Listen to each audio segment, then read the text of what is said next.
Nigeria is in mourning.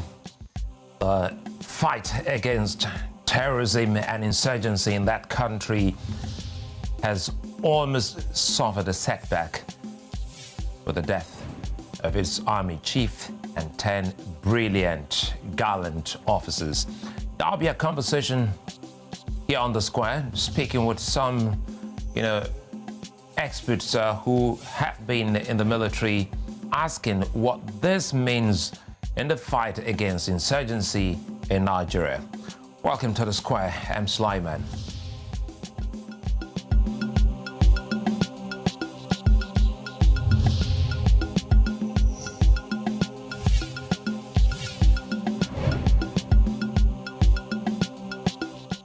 Well, insurgency has pegged Nigeria's progress, and it has led to the rise of many groups wreaking havoc on Nigerians. Notorious leader of the Boko Haram terrorist sect, Abubakar Shekau, is believed to have been killed in a terrorist rival fight between Boko Haram and members of the Islamic State West Africa province. Whether he was killed or he killed himself, the news is that Shekau this time finally has died. Now, this was received by Nigerians with excitement and a feeling of progression in the battle against insurgency.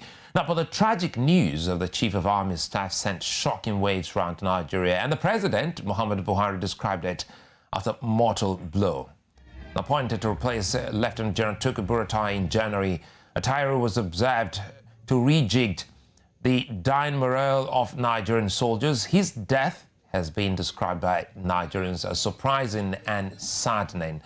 Attahiru died alongside 10 other brilliant officers, including 4 members of the crew of the airplane. Now, the third crash in 3 months, 20 deaths of Nigerian officers, and an insurgency festering deep in the country. There's more than a chunk to bite for Nigeria right now. Now, joining me to look at this very sad one. Yeah, gentlemen, you agree. Retired Commodore Abimbola Ayube, he's a security risk consultant, and retired Air Vice Marshal Femi Gbadebo, also a security consultant. Gentlemen, not a good time for Nigeria, is it?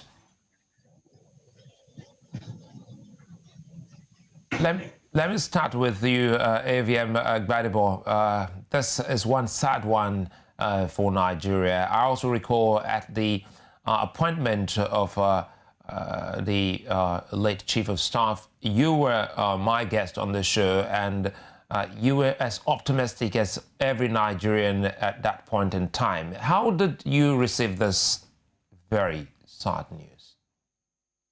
Definitely, there was a very rude shock. I got the first notification about 7 p.m. and it definitely didn't look like an April Fool joke.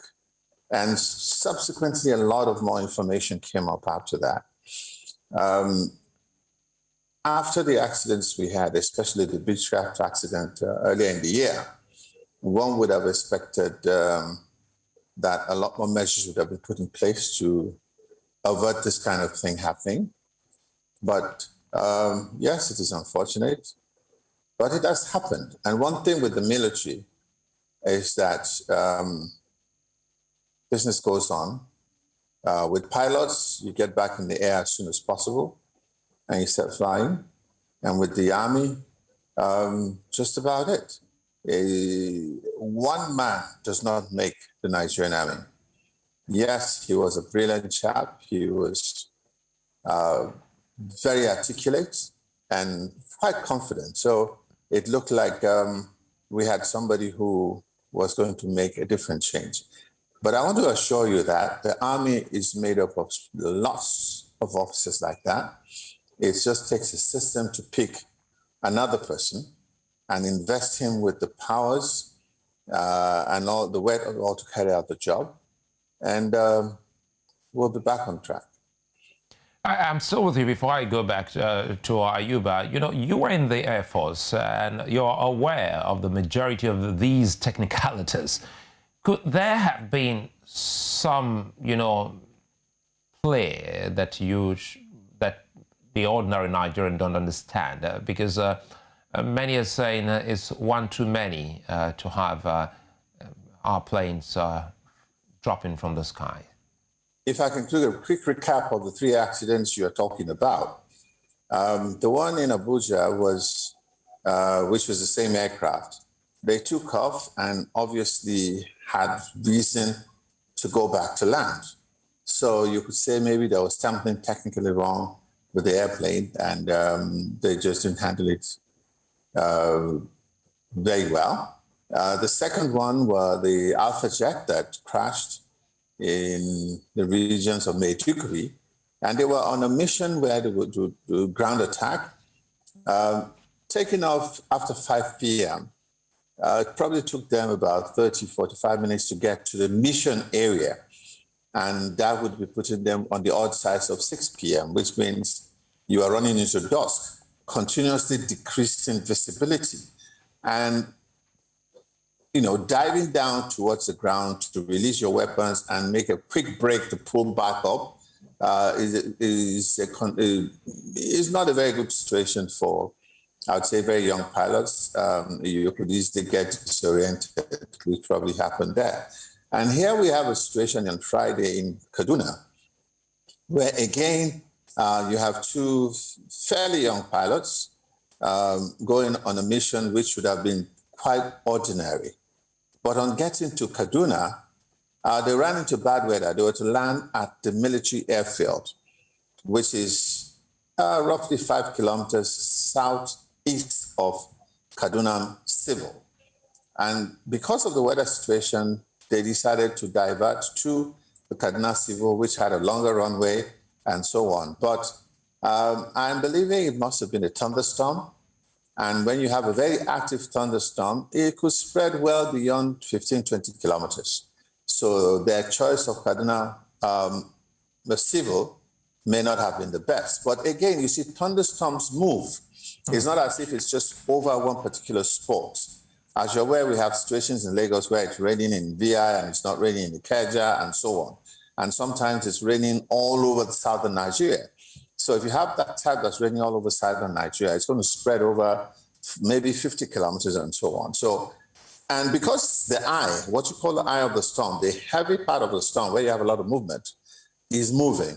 It probably hit them as they were coming into land at the airport. What that does is that you have a lot of up and down air movements, very rapid, which we call, and it can create what is called a wind shear effect. Close to the ground, the air hits the ground at great speeds and bounces up, again with great speeds, and this is capable of flipping an aircraft when it comes suddenly. So I would like to believe this is what happened. Poor timing, poor decision-making, and so many things just went wrong at the same time. Let me bring in Commodore Ayuba here. Commodore Ayuba, you also you were with us at that appointment of the Chief of Army Staff, and I know that this is one that has also hit you really, really bad, like many other Nigerians. Tell us how you received that news on the day. It was a very Black Friday. So I tell you, I was also caught in the storm descending into Abuja on another commercial airline, and we saw mayhem, but managed to land only to open my phones to hear of this terrible crash. It's sad, it's demoralizing, and sometimes it begs for questions about our meteorology, about our air safety, and others. Having said that, our military, like AVM Gbadebo himself, is a veteran. As mentioned, there's no vacuum in the military. And of course, we expect that we have systemic arrangements for automatic switchover of command and control. However, this particular case is sad, and of course, the personality involved is such a vibrant senior military officer that we all hoped will help in moving the war against terror to its final halt. July. Well, I think listening to both of you, honestly, I'm quite sure it resonates with many Africans and Nigerians watching, the show, because for many, they have been saying things like, well, it is a setback. But listening to both of you, you have just, from an insider perspective, shown that there's no vacuum. I come back to you, to AVM Gladiable. Now,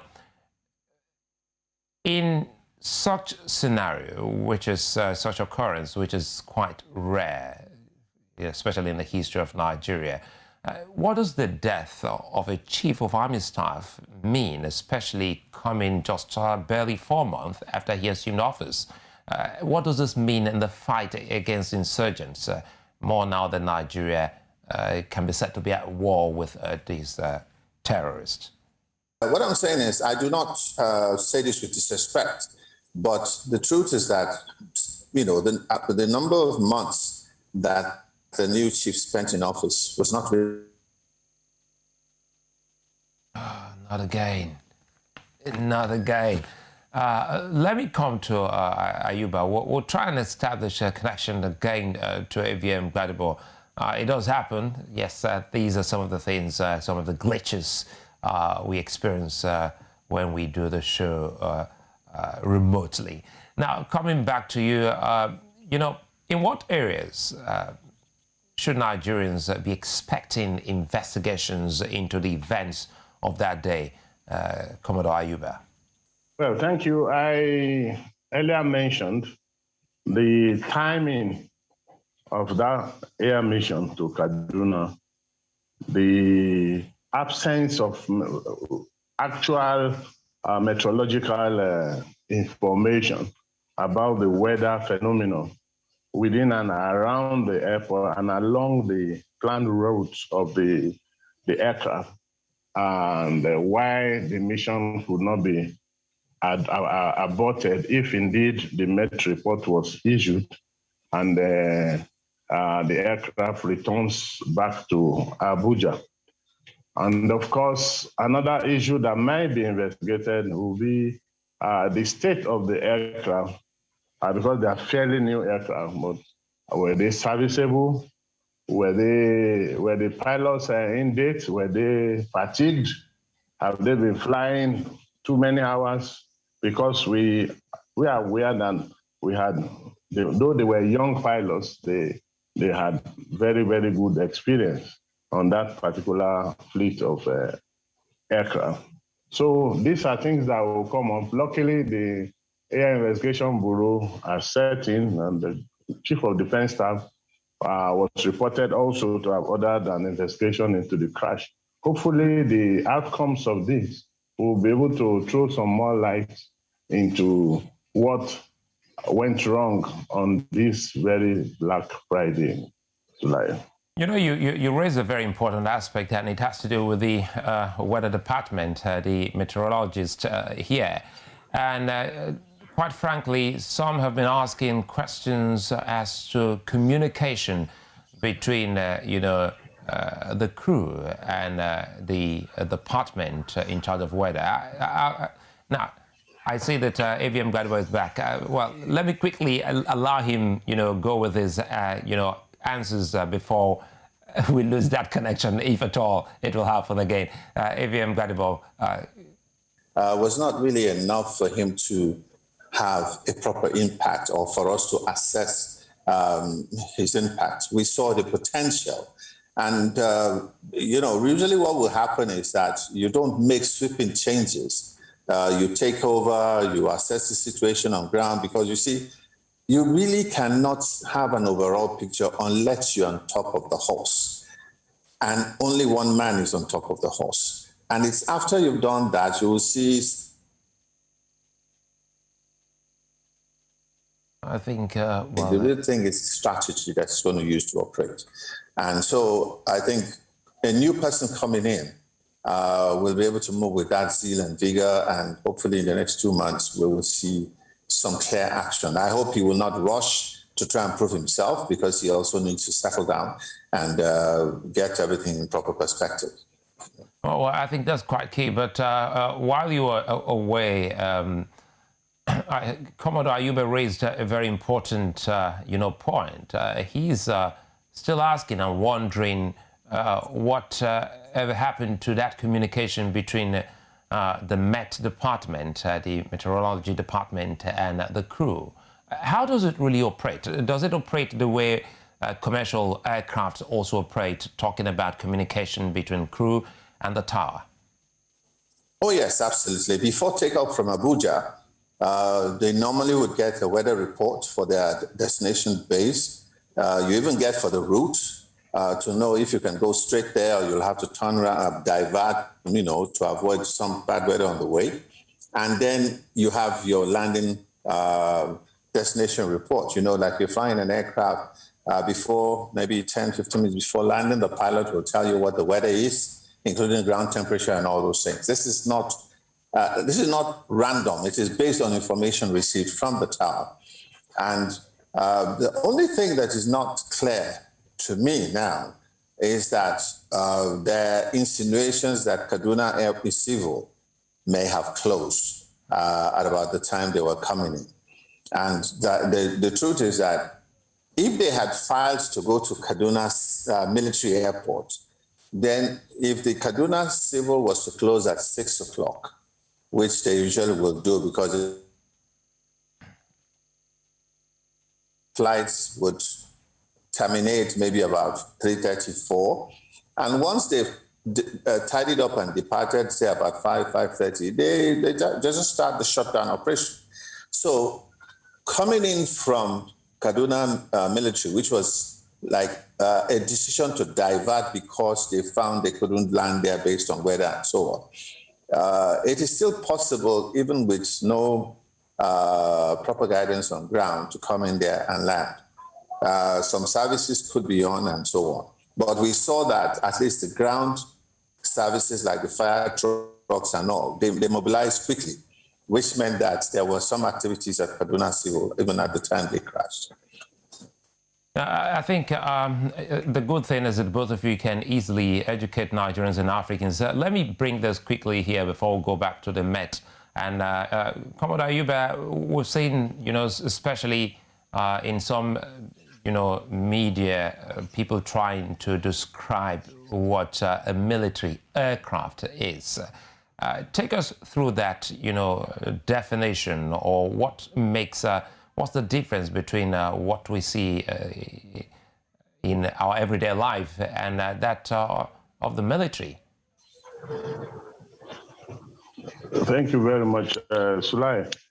A military aircraft, like the name connotes, is designed for military purposes.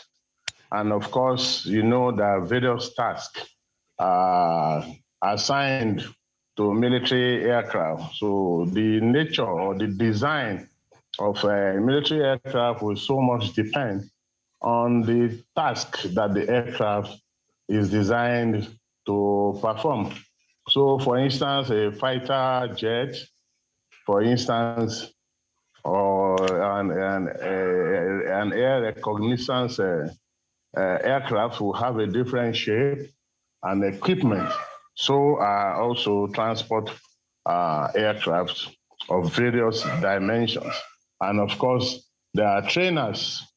What the commonality and that differentiates the military aircraft from commercial aircraft is the sizes, apart from the cargo transport planes, are speed. They have high speed, high maneuverability, and they have capacity to deliver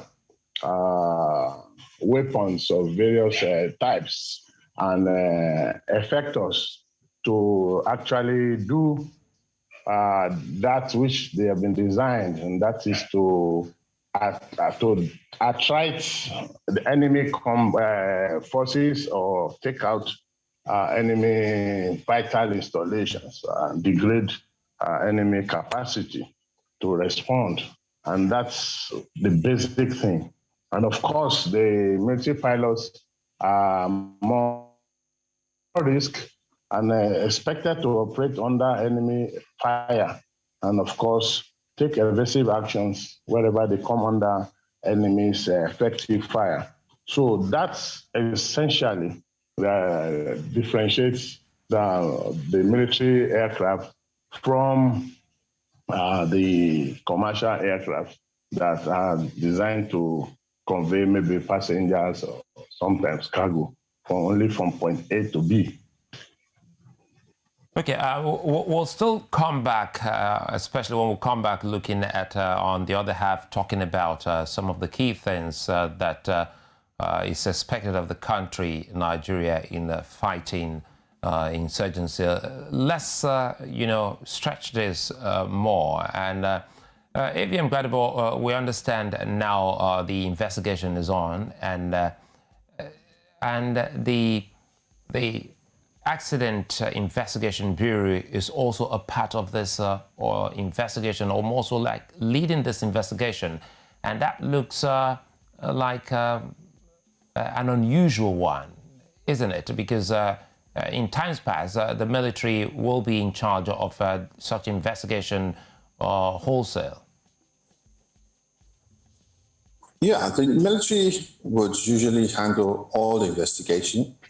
But the fact that the accident happened at a civilian airport has thrown things open a little bit. And because there's a lot of interest in the passengers that lost their lives, particularly the VVIP, which is the Chief of Air Staff, a lot of things need to be taken, and people need to see a transparency, which is that there's no attempt at a cover-up.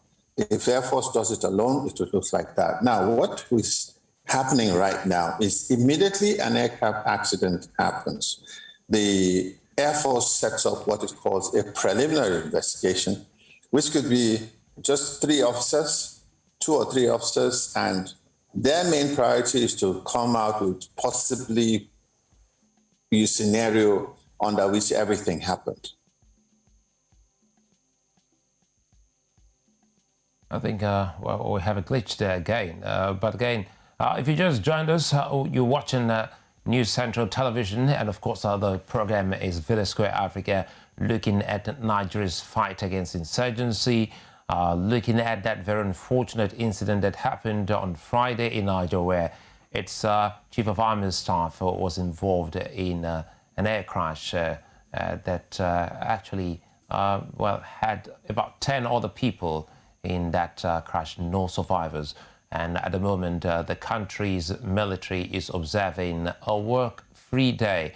That, again, is perhaps a first, if at all it has ever happened. This is the first time it is being announced, Commodore Ayuba. And some are wondering, for a country that is more like at war, what good is it for that country to announce a work-free day for its armed forces? The death of the number 1 soldier, the Chief of Army Staff, and the manner in which the death occurred was quite shocking. And of course, you are aware that by the decision to bury them immediately, that's the following day, took most of the members of the armed forces to be engaged at work.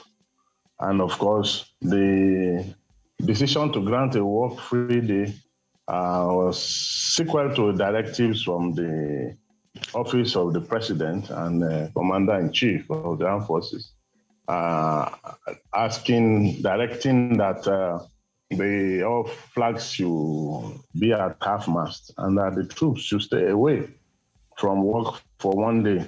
It's just from my own experience, it's not unusual. It is just for everyone to take in the sad incidents, recuperate, and then get back on track.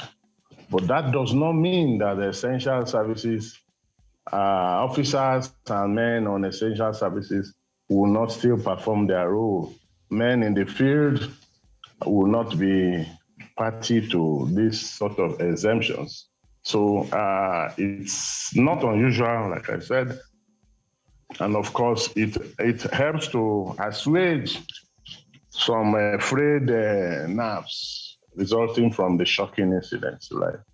I think you made it all clear, because that has always, I think, been the fear, the meat of the conversation amongst Nigerians, thinking that even those who are in the thick of things in the northeast of the country will be a part of this. Now you make it more lucid. If AVM Gbadebo is back, I go back to you. Apologies, I must apologize on behalf of whoever is in charge of this network, that we're dealing with today. What an evening it is. At least it's been able to put a smile on our faces, because it's too deep and too worrisome, conversation we're having tonight. But again, the fight against insecurity is in its 11th year, AVM Gbadebo, and the damage has been huge. Now, what should Nigeria be looking at in terms of intelligence? So many things have happened in the last 1 week. The glaring move of ISWAP into the Nigerian territory is not good. It's not good for us at all. It's not as if they are in, but we have to change. It has changed the game entirely. And we have actually seen that in the past couple of months. There's been a mix-up between Boko Haram and the terrorists and the bandits and all, whatever name you want to call them, even kidnappers, in the sense that they have and show up in outlying villages and rural areas. The danger here is that they are going to be able to move and get the army to dissipate their energy in all fronts, because they're not trying to wage. Well, I think at this point, we'll go on a short break, and when we'll come back, we'll be speaking more with AVM Gbadebo and Commodore Ayube, talking more about what Nigeria should be doing. Should they be making an incursion, infiltrating the camps of the late Abubakar Shekau, and what it means to have ISWAP in Sambisa? Join us again.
Well, if you just joined us, you're welcome. You're watching Village Square Africa here on News Central Television. And our focus today is on the war against insurgency and terrorism in Nigeria, and also trying to also look at the very unfortunate crash in Nigeria involving the country's Chief of Army Staff. Nigeria is known to struggle with maintenance culture, not in the military, but across spheres. Could this also be a reason for the regular mishaps, as I've noticed? But we have two gentlemen helping us to look at some of these key things here. Retired AVM Gbadebo and, of course, retired Commodore Ayube. Good to know that both of you are still here. Many thanks for your time. Let's drive this home. And maintenance culture is one key thing. A lot of people have been asking if this is something that should also worry Nigerians. I want you to weigh in on this first, Commodore Ayube. I'll bring the same question to AVM Gbadebo. Maintenance culture, could this be a reason why we're seeing, some mishap involving the military lately? Well, thanks, Lai. I think AVM Gbadebo is more versatile in those aspects of it. Okay, let me take it to him. I agree with you. Let me take it to him. AVM Gbadebo, this is your call. So 2 against 1. So both of us were on the same page. It's yours. So what I'm saying is,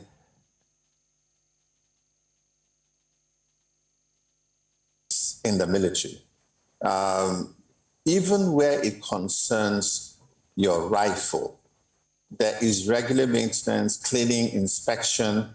So we have some things that can be done by the individual, and we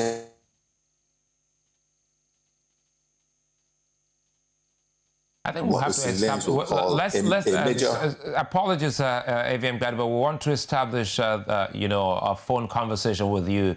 Our producers will do that. It's a live show. We'll get to you via phone while I have my other conversation with Commodore Ayube, so that we can have a seamless and uninterrupted conversation with you, AVM Gbadebo. Apologies again. Now, Commodore Ayube, looking at the Nigerian Air Force, by now, yes, it can be magic. It's yet to reveal the results of the investigation, which is the preliminary investigation into the death of, about 7 of those key people. 7 of those who were involved in an air crash then. I'm trying to get the exact figure, yes. 7 of those officers who died in an air crash in March. Do you expect better communication from the military to douse rumors of any sabotage? I wait the outcomes of the investigations into the various air crashes because it requires a lot of technical details. But from the surface, the ordinary layman's eye will begin to think that there is sabotage somewhere along the line.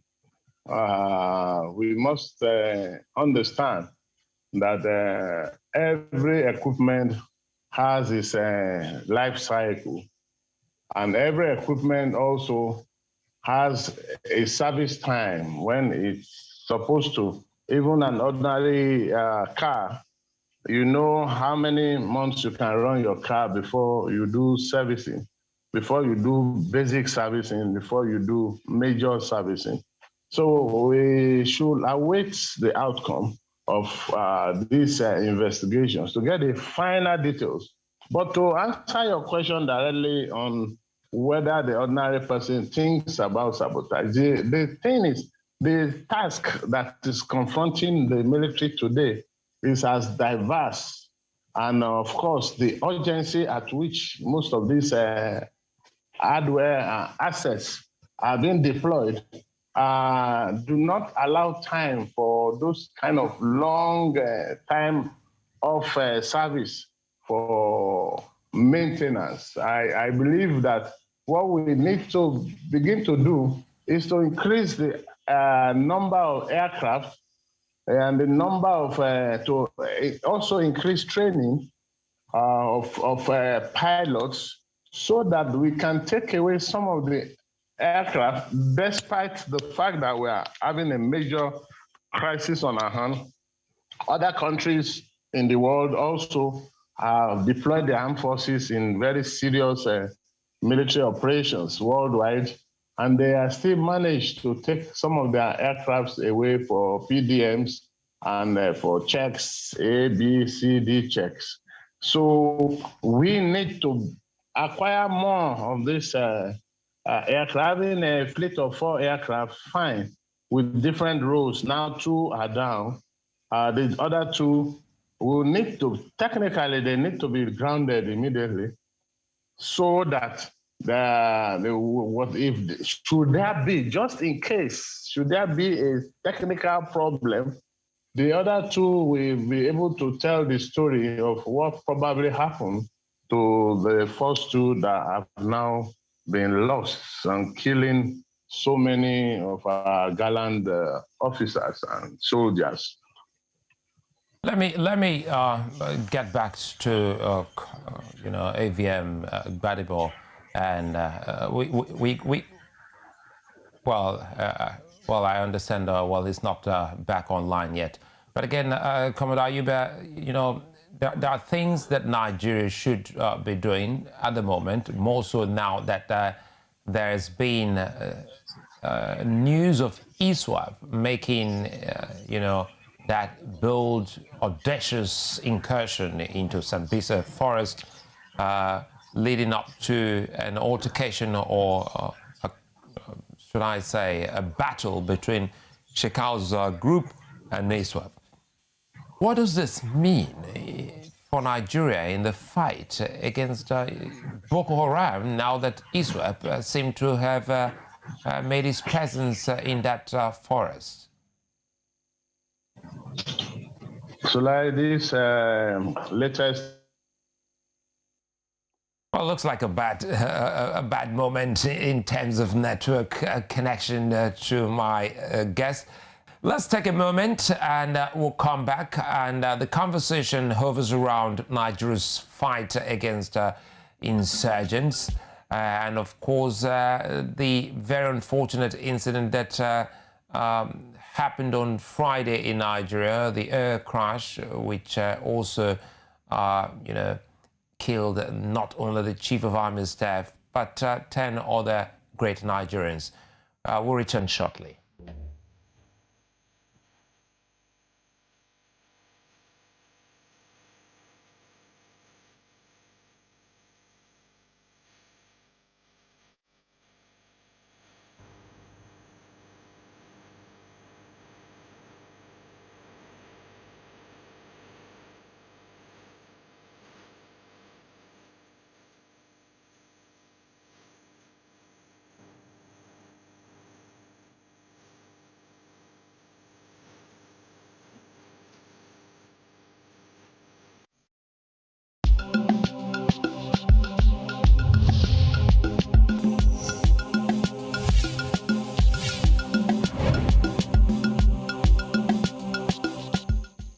We'll really have to talk about that talk about maintenance culture, and I'm excited as to know that AVM Gbadebo is back online.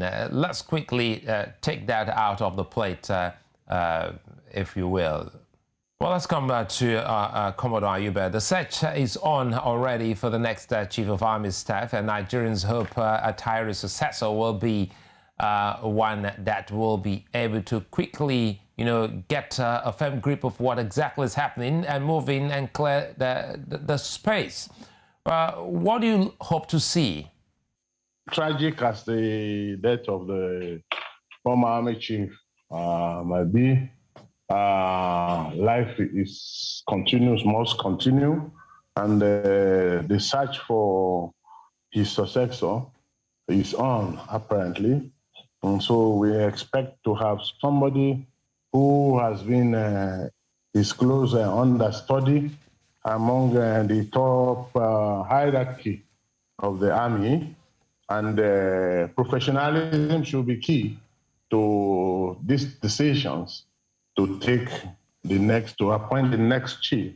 And it must be someone who has capacity to weave together the army, and he must have a clear understanding of the dynamics of the battle space, especially as it is being waged right now, because there will be no time for him to go around doing all those inspections, which his predecessor have done so well.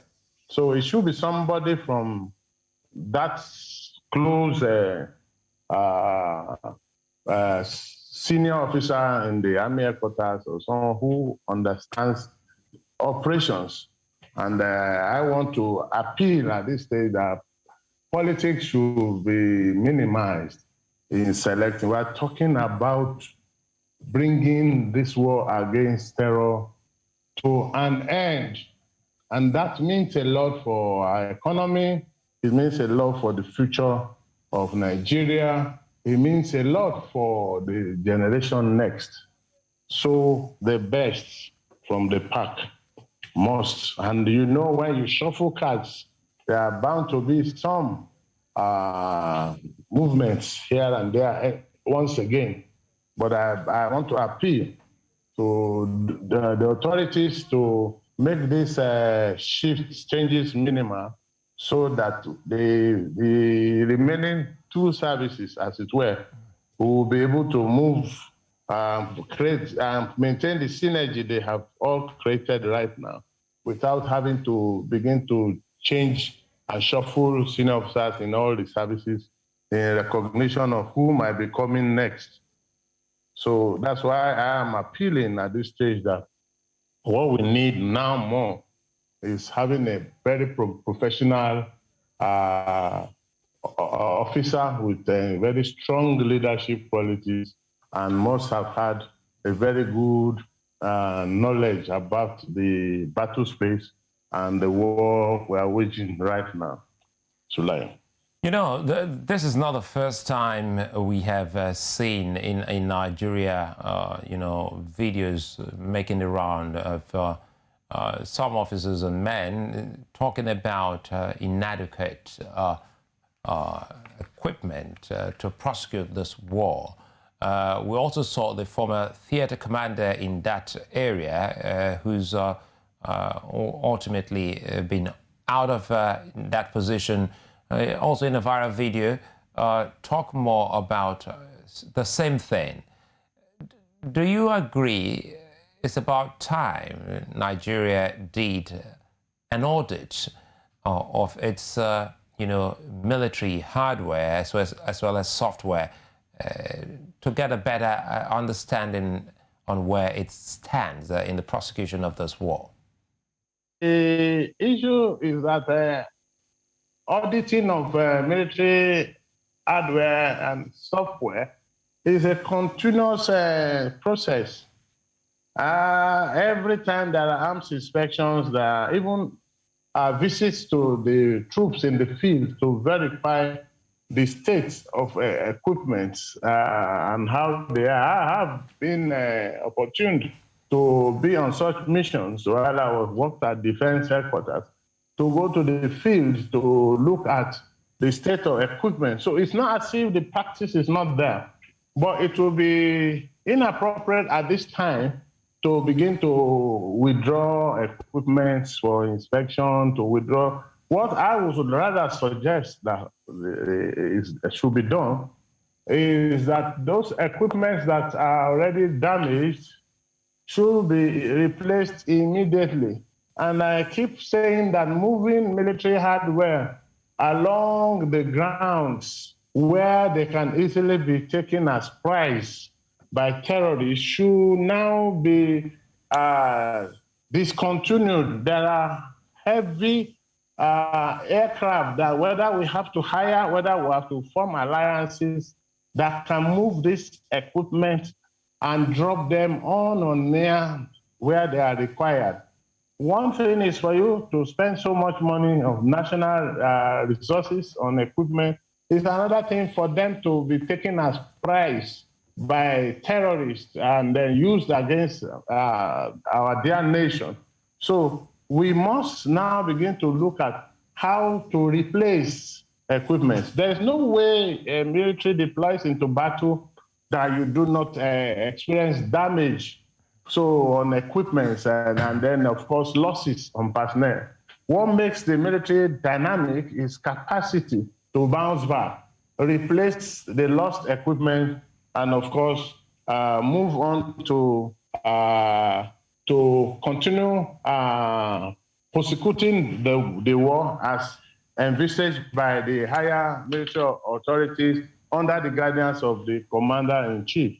So auditing at this stage can be done via visits, operational visits of commanders, and the reports have to be vetted by Office of NSA, the Minister of Defense, so that they will see the veracity of these claims or state of this equipment, so that we know exactly what we are doing. Military equipment must be replaced when they are damaged, and then all the other issues of inquiries can be done at the back channel so that the battle does not stop. Otherwise, it will be exploited by the enemy and we will find a lot of reversals. Let me allow AVM Gbadebo close the show for us today, now that I understand he's back. And good to see you again. Let's quickly talk about that maintenance culture and wrap up. I would say that maintenance is to what military does. And definitely we must continue to look at the way everything is done. The military takes maintenance very seriously, particularly apart from the legislative inspection that takes place from time to time, you have the field inspection. And you have a crew chief that must sign off all the various parts of the aircraft. It is now this report that the pilot himself accepts, those people accept the aircraft as incomplete. Then from the walk around that the system do before they enter the aircraft, and various aircraft arrangements that you are expecting when you run the engine. Even before takeoff on the runway, and during the takeoff row, there is what we call a V1. That is the last spot where the pilot can decide to terminate the flight. So maintenance is definitely key. And I personally do not see any maintenance problem with this particular aircraft. Okay, I think it's a fine place for us to leave it again. Apologies for going through the hassle of connecting and keep coming back. AVM Gbadebo, thank you for what for your patience, and of course many thanks again. Commodore Ayuba, both of you have been such nice company, always on the show. Keep in mind the fight against insurgency has to continue, even with heavy hearts and mourning faces. That's a very key thing I got from both of you. It's time Nigeria finally crushes the enemy and live in peace again. Stay with us as we discuss the state of Nigeria's security and the intricacies of a decade-long battle. Thanks again to both of you. I'm Sulaiman. See you tomorrow.